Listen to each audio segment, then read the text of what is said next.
Welcome to a first-round playoff preview episode of The Crown Report. I'm Josh Schaefer with Hall of Fame hockey writer Scott Burnside. Thanks so much for being with us. Scott, this is the best time of the year, right? I mean, we say that when the preseason turns to the regular season too, but now it's from the preseason to the regular season and now to the playoffs. We're finally here. It's the best time of the year. Yeah, and I just wanted to welcome you to the Stanley Cup Playoffs. Thank right? you. This is, this is about to, this is your rookie run through the Stanley Cup Playoffs, all the ups and downs, the emotions.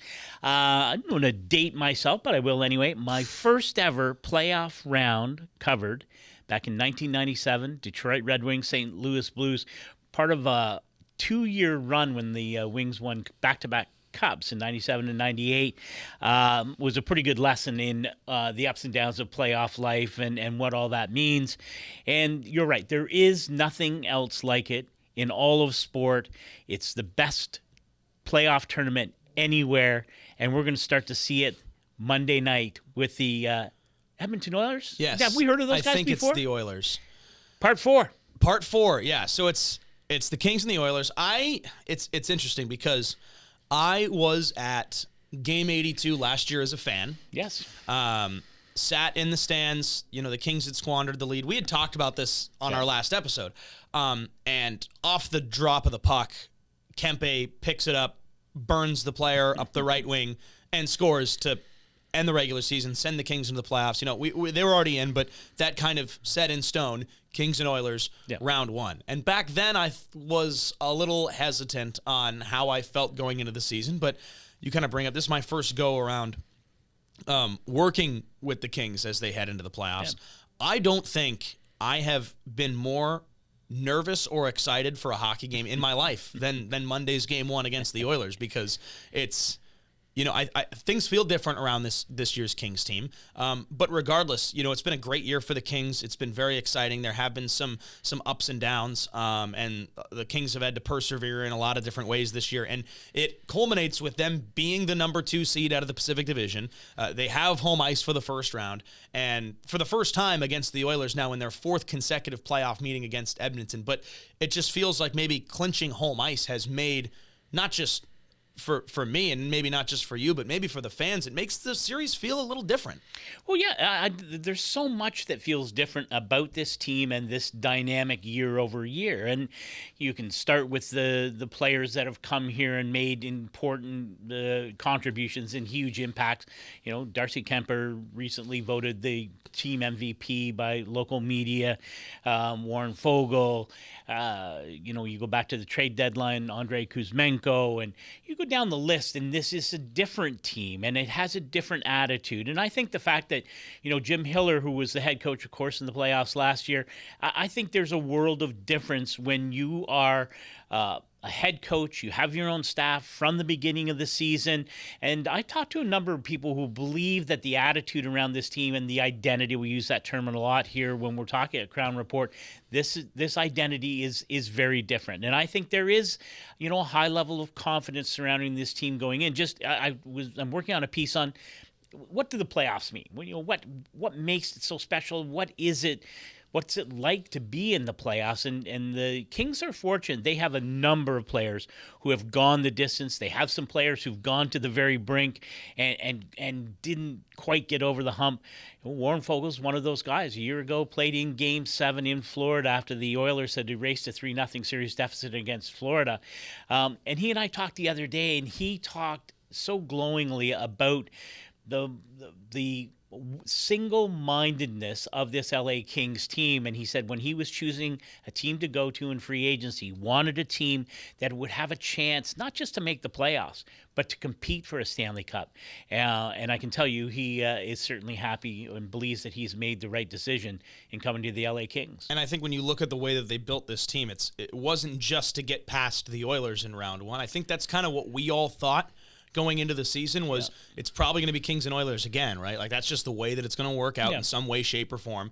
But the Kings didn't build this team necessarily to get past the Edmonton Oilers. They built it to get through the first round and make a playoff run. And when you look at some of those guys that you added in, it goes beyond Warren Fogle, who nearly went the distance last year, played until the final game of the postseason with the Oilers. but also you had Joel Edmondson. He knows what it takes to win. Absolutely. And I think that's one that gets overlooked quite a bit. Darcy Kemper, I think, is a little bit more notable one that people talk about a lot. He's won a Stanley Cup with the Colorado Avalanche. So, and then you have, of course, the guys who were here, Doughty, Kopitar, Trevor Lewis. In the past, of course, Dustin Brown and Jonathan Quick were, on that first run against the Oilers. But they've now gone outside the organization to bring in guys who've won Stanley Cup championships before and kind of continue to build this identity of not just being the difficult group to play against, like they've continued to say all season long, but also to have that playoff experience going forward. Yeah, well, and listen, you can talk about that and the experience, and obviously the proof is in the pudding. But it was interesting. I spoke to Darcy Kemper about this as well, and both he and Warren Fogle talked about the importance of listening to and having players who've had that kind of experience around you. It's a real thing. I know Darcy Kemper said that his first play. I said, "You remember your first playoff game?" And he was like, overwhelming. The emotion, all of that. And you have to have, if you're a player who hasn't experienced it, you're a younger player, and the Kings have lots of those players who are really important pieces of the machinery here. If you let yourself get overwhelmed by the moment, then you can't succeed. You can't play at your best. And one of the ways to avoid that is to listen to people around you. And again, Warren Fogle talking about a player that Kings fans will remember very fondly, Justin Williams. And Warren Fogle played with him in Carolina. And just the message from a guy like Justin Williams, Mr. Game 7, don't be afraid to make a mistake. Enjoy the moment. Embrace this moment. Don't be afraid of it. And, again, these are just words, but I think they're important words. And I think that you see that veteran core and the players that you mentioned, they're going to be really important for the rest of this group if they are going to take advantage of what I think is a significant opportunity in front of them. So let's dive into some of the players in this group, right? Because I think, if we look at the Oilers, there's a guy named Connor McDavid and there's a guy named Leon Draisaitl who I've heard of them. are going to be impact players for Edmonton. But for the LA Kings, this is a group that has some returners from the last couple of years, obviously, who have played in these previous 3 series against Edmonton in the first round. But there's obviously some new players as well. Who do you think are you highlighting as impact players for round 1 against the Oilers? Yeah, and again, because all of these things are interrelated. So you're talking about a player, what kind of impact could they have? How will they play? I mean, obviously, Darcy Kemper is going to have to be who he's been all year. He's going to be on the Vezina Trophy final ballot. I'm convinced of this. So that's a given. To me, the guys I'm so interested in is Andrei Kuzmenko, young man who, this will be new to him, and this experience will be new for him. And yet we know the impact he's had playing with Adrian Kempe and Andrei Kopitar on the first line, one of the top 3 lines, whichever way you want to number them. But to me, even more importantly, his impact on a Kings power play that has shown steady and progressive success and improvement since his arrival at the trade deadline. I'm really interested to see if Jim Hiller continues to go with the 5-forward allotment against the Oilers. I think it's proven to be quite successful over the last 3 or 4 weeks.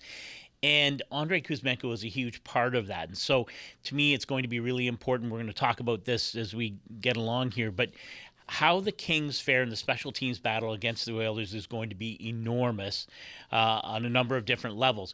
But to take advantage of opportunities, as this power play unit has over the last couple of weeks, is going to be critical. And Andrei Kuzmenko, his handling of the puck, shot selection, he's a very shifty player, hard to defend when the Kings are on the power play. If he can keep up that level of play and that special teams end of things continues to be productive, that goes a long way to tilting this series in favor of the Kings. I like that because he's a player that I think has kind of changed, maybe not necessarily the identity of this group, but I think ultimately he's changed maybe the perception of the group, because this team had this identity of wanting to be difficult to play against all season long, and I think that they have that. I think truly, we've talked about this over and over and over again. Like, we just talked with Alex Turcotte, who missed a couple of weeks. And, he's missed some time in the past. But this season, pretty much in the lineup from start to finish until these last couple of weeks, he finally got this opportunity. And it's an opportunity that, of course, he doesn't want to have. But sitting in the press box, he finally gets to see from a different perspective how difficult this group is to play against. And we've heard that from Trevor Lewis and Trevor Moore and Joel Edmondson and, Darcy Kemper. Like, we've seen that guys, once they leave the ice for a short amount of time due to injuries, which of course you never want to see, but when they sit upstairs and they watch the game from almost a fan perspective, sure, you realize how frustrated some of these other teams get. So there's that identity as well. And even when the Kings had dipped a few times this season and gone on some losing streaks, they certainly weren't making it easy for their opponents. Right. They were just losing some games. And I think once you bring in Andrei Kuzmenko, it's that reminder that this group has the talent to score goals. It's maybe they just need one more facilitator. And now you bring in a player like Andrei Kuzmenko who has scored goals, but also has primarily served as a facilitator for everybody else, a manufacturer of the offense, and also he's a distraction. He's absolutely a distraction when he's on the ice because he's another player that is so skilled offensively that, especially on the penalty kill, teams have to pay attention to. Yeah. Oh, and I think, to me, one of the great strengths of this Kings team, especially as they match up against the Edmonton Oilers, and this version of an Oilers team, is the offensive depth and the ability to roll four lines, and especially the three lines. Now with Andrei Kuzmenko installed, playing the wing with Andrei Kopitar and Adrian Kempe, it has allowed those other two lines, the Byfield line and the Phil Deneau line, have remained constant really since Kuzmenko's arrival. And I think that is so important because, again, we're going to get to this, but as long as this series is, the more it's played at 5-on-5, the better the Kings should be. And Kuzmenko is a big part of that because he really has solidified those four forward units. It's been really constant now for weeks.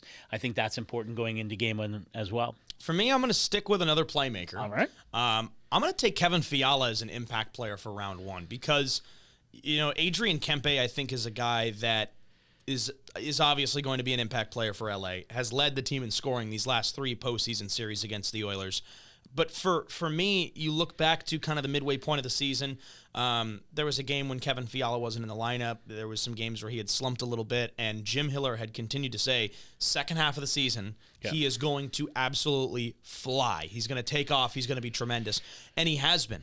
He's been one of the Kings' best players, most reliable players second half of the season since February 1st. 19 goals, 31 points. Those 19 goals tied for second most in the NHL since then. And keep in mind, this has been during Alex Ovechkin's great chase as well, where he's just been lighting the lamp every single night. And Kevin Fiala finished second in the NHL in goals since February 1st. He also leads the team in power play goals this season as well, and I think that maybe goes into a different topic that I'm sure we're going to get to in a couple of minutes.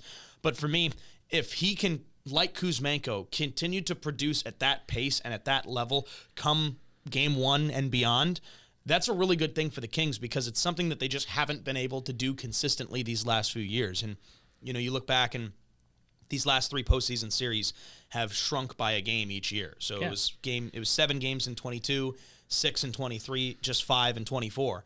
And each time it seems like the expectations for the Kings have gone up, even though the series has gone a little bit south each year, where that first year, maybe the Kings weren't expecting to be as good as they were. Yeah. And then when the playoffs happen, you go 7 games and you think, oh, next year's the year. And then it drops off a bit. And then the expectations go up and it drops off a bit. So I think if you're to have those high expectations for a player like Kevin Fiala and he can continue to elevate his game the way that he has in the second half of the season, the Kings are going to be a difficult team to slow down because I really think these last few years, the defense has been good. The penalty kill has been good. Yeah. Last year, the power play was pretty good before the playoffs started.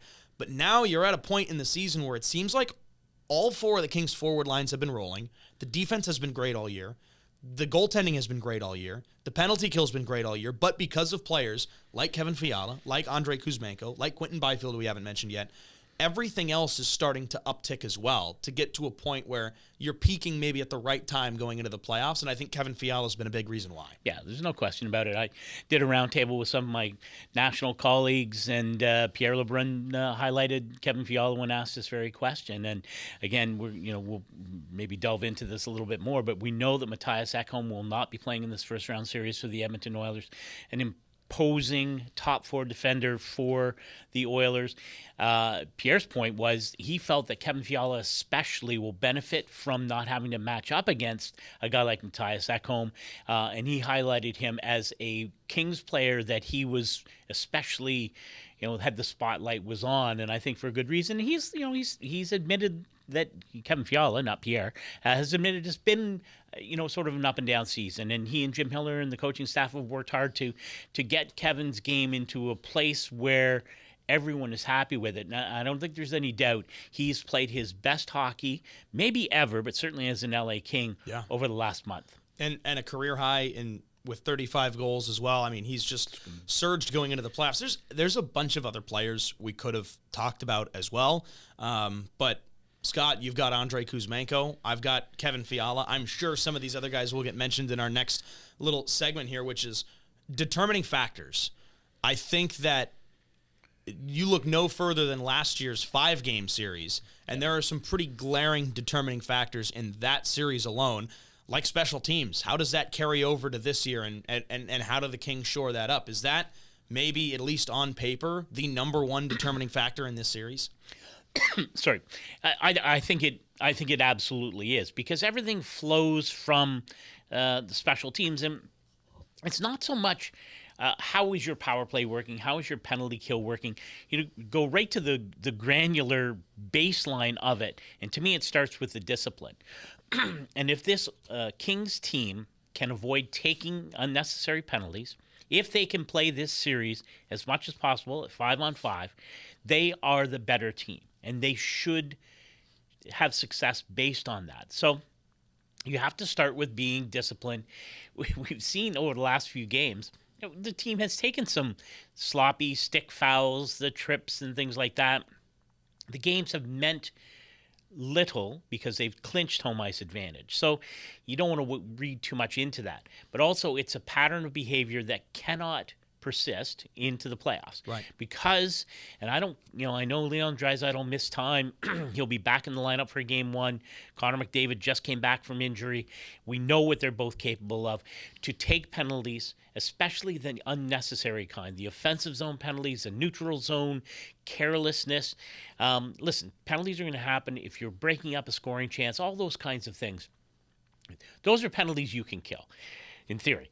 But it's the careless ones that I think invariably come back to bite you. And this Oiler team can change the course of a series based entirely on its power play, based entirely on how the enormous talent that Draisaitl and McDavid represent. So to me, discipline is key. Yes, you need to kill penalties when you get into trouble, but the key is that reducing the volume of those opportunities for the Edmonton Oilers. Because if you force them to play 5-on-5, then the advantage should shift pretty dramatically, I would say, to the LA Kings. Kings are the best 5-on-5 team in the NHL in the regular season. So I think if you keep the series at 5-on-5 for as long as possible, things will likely go in your way, or at least they should if you look at the way that the two teams match up on paper. But also at the beginning of the season, the Kings have admittedly gone to a more aggressive penalty-killing style to combat teams like the Oilers. And you look back at the regular season and the postseason stats from last year for the Kings, they were 84.6% on the penalty kill at the end of the regular season. That was second best in the NHL. Yeah. But the playoff starts, and the Oilers are a very aggressive power play, where if you are on the penalty kill and you kind of sit back with your 4 guys in the diamond and try to take away the passing and shooting lanes, the Oilers are just going to pass it around until it opens up, and then they're going to score. Where the Kings kind of saw, like, who was successful against the Oilers? Teams that were more aggressive. So let's go get them, right? Yeah. So that this season has also contributed to the Kings having one of the best penalty kills in the league. But you just look at last year, 84.6%, second best in the NHL on the penalty kill in the regular season. In the playoffs, the Kings were 11 for 20, gave up 9 power play goals, and obviously they only played 5 games. That was 16th out of 16 teams in the NHL. And then you look at the other side of things, the power play. Power play couldn't convert either. Regular season, 22.6%, 11th in the NHL. Not pretty good. Yeah. In the postseason, 0 for 12. They were the only team in the playoffs who did not convert on the power play once. Yeah. So I think that just shows, it was 5 games last year. If you take those out, half of the goals that the Oilers scored in the series were on the power play. Yeah, well, yes, there it is. That's all you need to say. That's the determining factor, and that's this episode of the Crown Report. But no, it's and you don't want to, sometimes it is that simple. And there are lots of other things, puck luck, all those kinds of things. But listen, we know how this Kings team has played throughout this season. We know how dangerous they are when at even strength. We know the balance score, and we know, Quinton Byfield is such an interesting part of this, really emerged over the last month or 6 weeks of this regular season. Again, you just have to like what you see from this Kings team playing 5-on-5 and against an Edmonton team that is a bit banged up. They aren't as deep as they were a year ago. Dylan Holloway, Philip Broberg in St. Louis, McLeod is in Buffalo. This is a team that will need to feast on special teams. Don't give them that food. Don't give them that nourishment. And the Kings should be in a very good position in this series. So it is quite simple. Oh, no. It is quite simple, though. And again, I think from that point, if you can take care of that part of your business, that then things should flow naturally from that. Now, it can't just be the only determining factor in the series of just being on the penalty kill and the power play. It's probably the biggest one. Sure. Because that's just how games have gone for the Kings this season. It goes without saying, Kings on the penalty kill have been good for most of this season. The power play has not been good until very recently when Kings captain Andrzej Kopitar said, we don't care what the power play looks like numbers-wise at the end of the season. We care how it's playing going into the playoffs. And the Kings end the season with a power play goal in 5 consecutive games to end the season, well over 25% on the power play in these final few games of the regular season. That's obviously somewhere where they feel a little bit better, too, going into a series against the Oilers, who the other night in Edmonton, the Kings scored on the power play, of course, and then they've got to feel confident in that way. But anywhere else that jumps out to you about this series, other than the special teams, on if the Kings convert in these areas or if the Kings get reliability in these areas, they will win the series. Yeah, to me, it's going to be fascinating. Again, another bonus about starting at home is that Jim Hiller will dictate the matchups to begin this series. And we assume that Draisaitl and McDavid will start on separate lines. That's how Chris Knobloch has done it. It is really given their depth. They have to approach it that way. I know during this roundtable discussion, there is the potential for the nuclear option, which is when Draisaitl and McDavid end up playing together. That's usually when they're chasing or when things are going well. But I think initially in this series, when you have the matchup control at home, Phil Deneau, Andrzej Kopitar, seems logical that they would probably, one would face McDavid's line, one would face Draisaitl's line. To me, Quinton Byfield, Kevin Fiala, Alex Laferriere creates a great imbalance for the Kings in terms of those matchups. If those top two lines, I use those top two lines, the two veteran centers playing against Draisaitl and McDavid, it should free up the Kings' most dynamic offensive line to play against lesser competition or to take advantage of the Oilers' depth given those matchups. So that's a matchup that should benefit the Kings. And then if Chris Knobloch has to shift and maybe try and get a better matchup against Quinton Byfield's line because they are having success, it opens up the opportunities for one of those other two lines. Again, it'll change a little bit when games 3 and 4 go to Edmonton, but by then it may have created an untenable situation for the Edmonton Oilers in terms of the matchup. And I think that's something, when you control the matchups like that, it's very difficult when you end up chasing the series, and which is what the Kings hope will happen. Having home ice advantage. They've made such a big point to get home ice for the first time now in 4 postseason series against the Oilers. 31 wins was tied for the most in the NHL this year. They had the best points percentage on home ice. They had the fewest regulation losses on home ice this year. They were the best home team in the league. But when you go into the postseason, anything could change. I mean, I think the whole perception of home ice could completely change for the Kings if they lose game 1, right? Like, it could change the series. But I think going in, you got to feel confident. But in reality, I guess in your opinion, with the playoffs being a completely different monster, how important really is that chance to get home ice and to take that advantage into this first-round series against a team that's beaten you 3 years in a row. Yeah, I mean, it's like statistics, right? You can make them say whatever you want them to say, if that's whatever narrative you're trying to promote. And I know a lot of coaches, if they don't have home ice advantage, I'd rather start on the road anywhere. It's better for bonding, and it's, there's less distractions than when you're playing at home. There is no other team in the NHL that wanted to start at home more than the LA Kings did. Now, again, it's all about making good on that promise, right? I mean, there are no guarantees that because you're the best home ice team during the regular season that it transfers seamlessly into game one, but it should. And this team plays with such confidence here. This is what you worked for to achieve this, and now it's up to the team to take advantage of this benefit because, again, historically, you want to be in a position where you're forcing the other team, and you want to force the Edmonton Oilers to chase the games, and you want them to chase the series because the worse that they play or the worse their situation is, the pressure mounts. We know what the media is like in Edmonton following this team. And if the Kings were able to win the first two games at Crypto.com Arena, imagine what the narrative is like for the Edmonton Oilers going home after that. So, again, you worked hard for the opportunity. Now you have to take advantage of it. For what it's worth, Adrian Kempe leads the Kings with 40 points in 40 home games this season, including 18 goals. Team's leading scorer the last 3 years against the Oilers in the playoffs. Quentin Byfield, 36 points in 41 home games. And Warren Fogle, 30 points and a team-high plus 27 in 41 home games this season.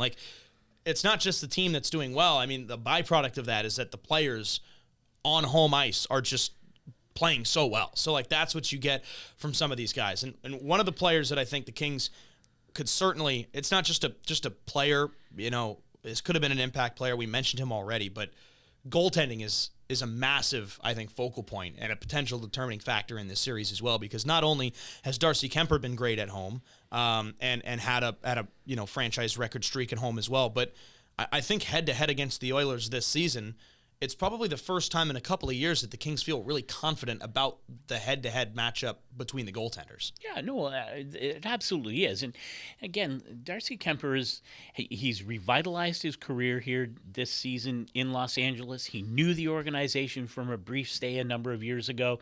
He worked with Bill Ranford, and if you talk to Darcy Kemper, he credits Bill Ranford with saving his career, revitalizing his career. Now it's happened a second time since he has come here. He's a Stanley Cup champion. He knows what it takes. He knows if there's a bad goal or whatever it is, he is not going to be rattled by that. And again, when you start to break down and you look at the matchups, is it going to be Stuart Skinner in goal for the Edmonton Oilers as it was last year? I mean, some up and down regular season for him this year, some injury issues. Calvin Pickard has played very well for the Oilers. Yes, some question about who will start for the Oilers.